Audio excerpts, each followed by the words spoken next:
Hey everybody, welcome back. So I figure I would show you what I bought.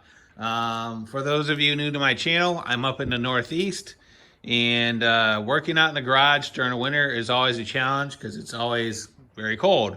And typically what will happen is once the winter sets in, doing work out here kind of becomes unmotivating because it gets brutal out here, right? So my situation is pretty typical. I have a detached garage. This garage is 24 by 24, and I have no insulation up to the ridge. It's completely open. None of the walls are insulated or anything like that. The only thing that's really insulated are the garage doors. So when the winter does come, it gets cold in here pretty quick, and working out here is pretty brutal, right? So I've been toying around with getting some type of heat out here. So what I've been doing is research on portable space heaters, and that's what I've been using for the last 4 or 5 years.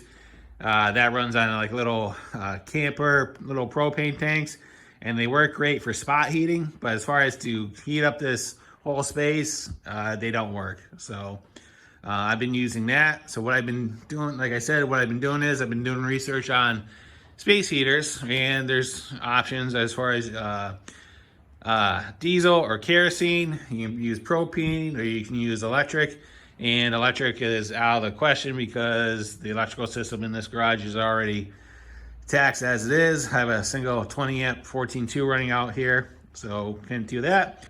Don't really want to run kerosene or diesel, so that left us with propane, right? So what I ended up buying is this guy right here. It's the DeWalt 68,000 BTU.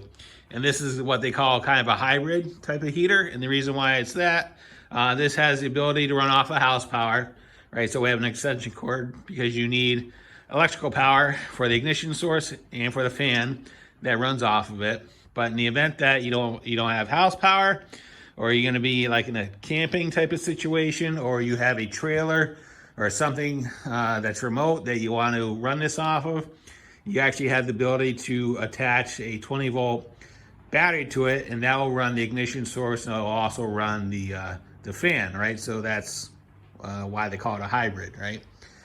And also on this particular unit, it has the ability to run up to 68,000 BTUs. It also has the ability to run it, to crank it down to 27,000 BTUs. So if you start looking at some of these heaters, most of them are going to run at 30,000 BTUs, but this has the ability to run at 2 settings, or basically anything in between, and up to a max of 68,000. So in the event that you need to heat up a space quickly, you definitely have the capacity to do it with this unit. So I bought this a couple weeks ago, and it was around 200 bucks. I actually picked it up at Lowe's. So it has the option to run off of just your standard barbecue type of propane tanks. But if you have like 100 gallon or something in between, you can definitely do that. It's just a standard fitting. So I know there is some controversy on these type of heaters, whereas, you know, they don't want you to run them indoors, but you can run them indoors as long as you use some common sense. You don't want to use these in closed spaces. You do have to vent them. You do have to get a source of fresh air in there, because as these things are running, it's basically using the air in the room to combust. And if you don't have a source of fresh air, that's when you're gonna lead into problems. So what I do to remedy this is I just crack open my garage door. So my top panel actually pivot forward. So all I do is I just detach it from the arm, and I just bring the top panel forward, and that allows me to vent. So that allows the source of clean fresh air to come into the space. Another thing I do is I have this CO2 detector, and it monitors the CO levels in the room. I've used this a couple of times, and I haven't had any issues.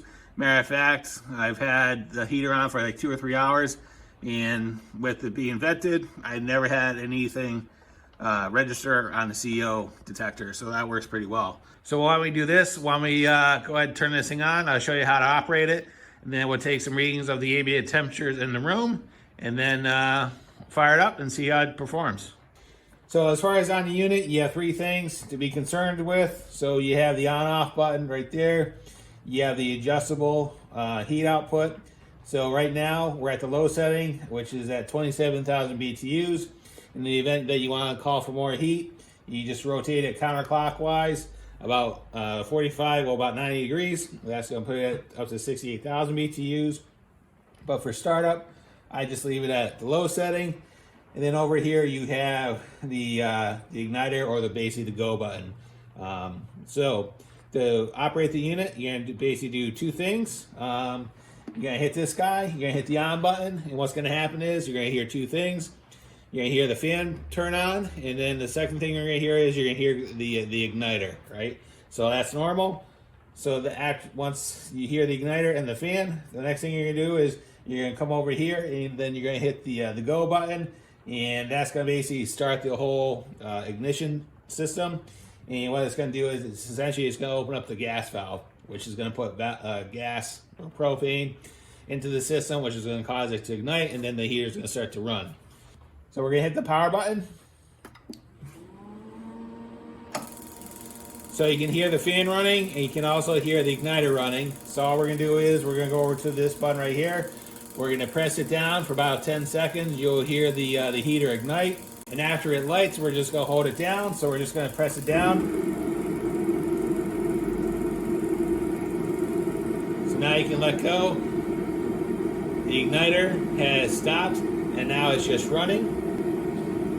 So like I said, it's running at 27,000 BTUs, which is the lowest it can go. In the event that you want to generate more heat, just grab the knob and you're going to rotate it counterclockwise.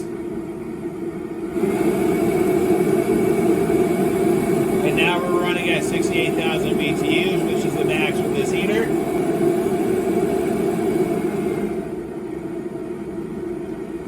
Now we're at 27,000 BTUs.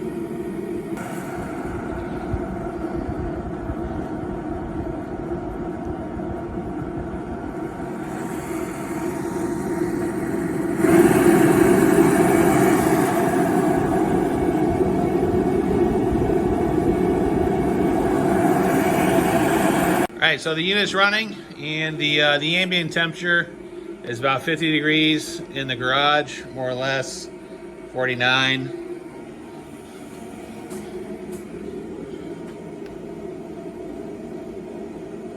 So right now the unit's running at 27,000 BTUs, the lower setting, because again, it's not that cold out today. So what we're going to do is we're going to leave this running as we clean up the garage, which will probably take about half an hour, 45 minutes, and then we'll come back and see how far the temperature in the space has risen. All right, so we've been at it for about 45 minutes. Took the opportunity to clean up the workbench, and I can already tell that the space is starting to warm up. So if you remember when we took some ambient readings, we were about 49 degrees, and so that's about 55.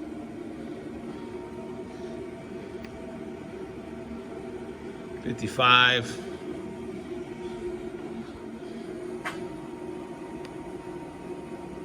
About 55, right?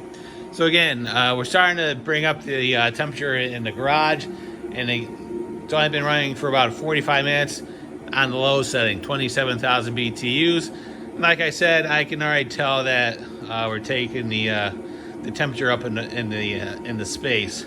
To turn off the unit, all you need to do is just come over to it. You can hit the power button, just press it once, and the entire machine shuts down. The fan stops running, and then the gas valve in the heater closes off, right? So we don't have any type of flow of gas flow or propane into the unit. But at this point, what you want to do is, if you're done using the machine, go ahead and close the valve on the propane tank, just in case there's an issue with the hose or anything like that. We don't have a source of propane that's running out of control. So there you go. I think this is a pretty good solution for temporary and portable heat in situations like this. A couple drawbacks of them. One is the noise level. At 27,000 BTUs, you can definitely be in here and working with somebody and have a conversation. But if you do crank it up at 68,000 BTUs, it does get kind of loud. So that is one consideration. The second is, whenever you're burning propane in a enclosed space, You will get a little bit of moisture from it. That's just kind of a consequence of these type of heaters. Whenever you're burning any type of natural gas, one of the outputs is water and moisture. But typically, if you're running in the winter, usually the air is pretty dry, so the moisture levels really shouldn't be that bad, right? But again, something to be aware of. All right, so if there's any thoughts, questions, concerns, whatever they may be, go and leave them in the comments box. I'll get back to you as soon as I can. And as always, thanks for watching and have a great day. See ya.